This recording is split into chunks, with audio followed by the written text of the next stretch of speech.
Недавно на своем телеграм-канале мы опубликовали информацию о карателях, которые находятся на территории Европейского Союза. После определенных действий с нашей стороны мы хотели бы рассказать об этом поподробнее.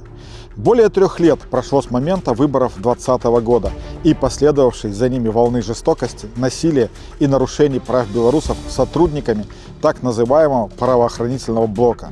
Полагая, что 3 года – это достаточный срок для того, чтобы белорусы забыли о совершенных прислужниками режима преступлениях, либо в надежде на то, что их причастность к совершению этих преступлений не будет установлена и доказана, каратели продолжают беспрепятственно приезжать на территорию Европейского Союза. По информации, полученной представителями нашей организации, на территорию Европейского Союза зачастили каратели, а также родственники невыездных прислужников режима, которые, как правило, едут в загнивающий Запад на заработки. И, как правило, каратели не отличаются какими-либо специальными навыками и едут в Европу работать дальнобойщиками. Так установлено, что на территории ЕС находится Скоробогатый Дмитрий Иванович, номер жетона B06215. До недавнего времени являлся заместителем начальника МОП Центрального РОВД города Гомеля, звание подполковник милиции. В сферу ответственности начальника МОП милиции общественной безопасности входит в том числе задачи по обеспечению общественного порядка во время проведения массовых мероприятий. Скоробогатый руководил задержаниями в Гомеле 19 июня 2020 года. Скоробогатый лично руководил задержаниями в центральном районе города Гомеля.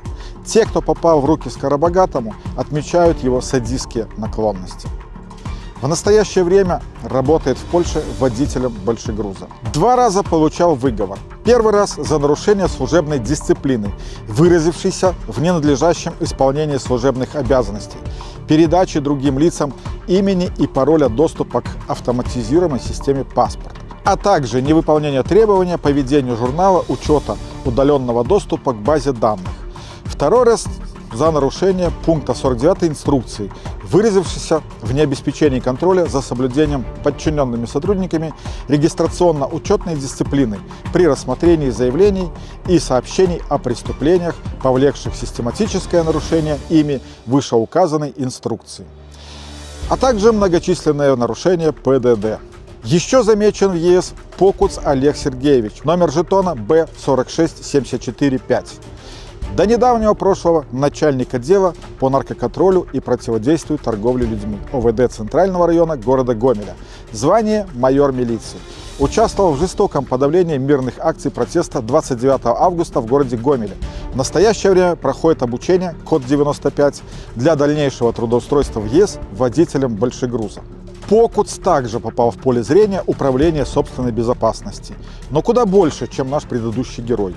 В 2015 году Покуц по результатам проверки номер 41 ДСП, которую проводил старший оперуполномоченный по особо важным делам ГУСБ по Гомельской области Ханяня Владимир Николаевич и утверждал начальник ГУСБ по Гомельской области полковник Пономаренко, Покуц был понижен в специальном звании на 1 ступень. А ситуация там была очень интересная.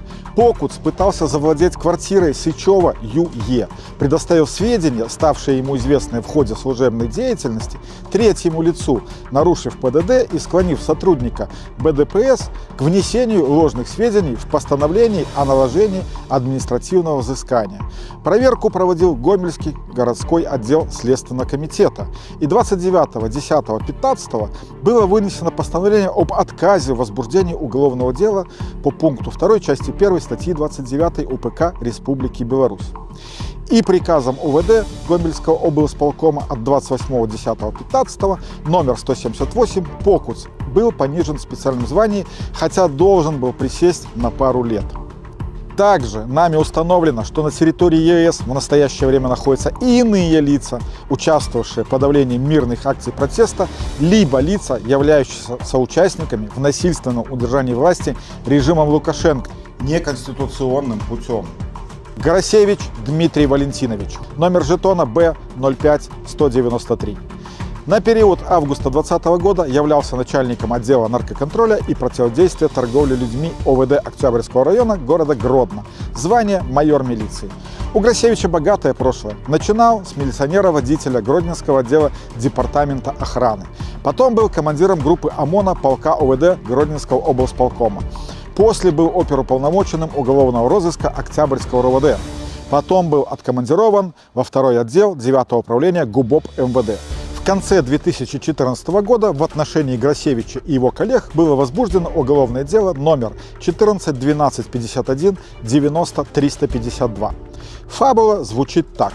Управлением Следственного комитета по Гродненской области возбуждено уголовное дело по части 3 статьи 426 УК РБ в отношении оперуполномоченных Октябрьского РОВД города Гродно, подполковника милиции Гундаря ОВ, старших лейтенантов милиции Грасевича ДВ и Кравцова СА, которые 27 сентября в здании РОВД, превысив служебные полномочия, причинили Фалейчик ОИ, продавцу ООО «Табачный дом», и Олейнику ЛЭ, неработающему местным жителям, легкие телесные повреждения, не повлекшие кратковременного расстройства здоровья.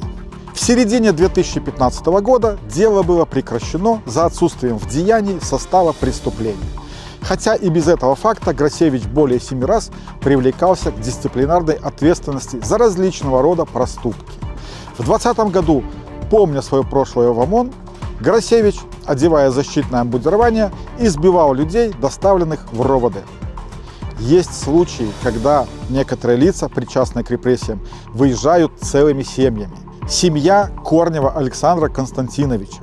Корнев Александр Константинович. Номер жетона А87603. Является начальником исправительного учреждения открытого типа номер 49 УДИН МВД по Могилевской области и посещает страны ЕС. Послужной список Корнева связан исключительно с департаментом исполнения наказания.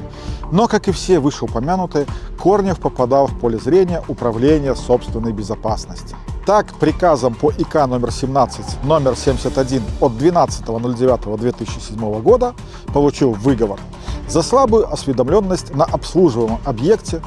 По заключению УДИН от 29.12.2018 года получил замечание устное за ненадлежащее исполнение должностных инструкций в части недолжного осуществления надзора за осужденными к ограничению свободы с направлением в исправительное учреждение открытого типа и не предоставления оперативной информации в ДИН о преступлениях и происшествиях в организациях УИС и ЛТП, а также неприятие должных мер по предупреждению конфликтов среди осужденных, что повлекло к совершению тяжкого преступления в отношении осужденного Якушева МС в исправительном учреждении открытого типа, где Корнев в настоящее время является руководителем, находится по меньшей мере 9 политзаключенных.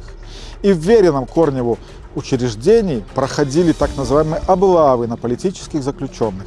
Так, 30 октября 2022 года в УИД номер 49 был задержан Олег Пасюк за подписку на экстремистские материалы.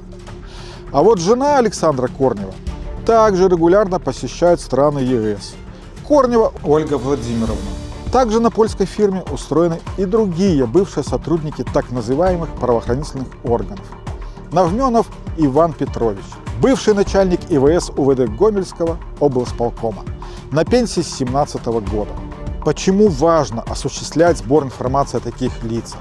Во-первых, потому что мы не перевернули страницу и считаем, что диаспора должна знать в лица существ, участвовавших в убийствах и пытках белорусов.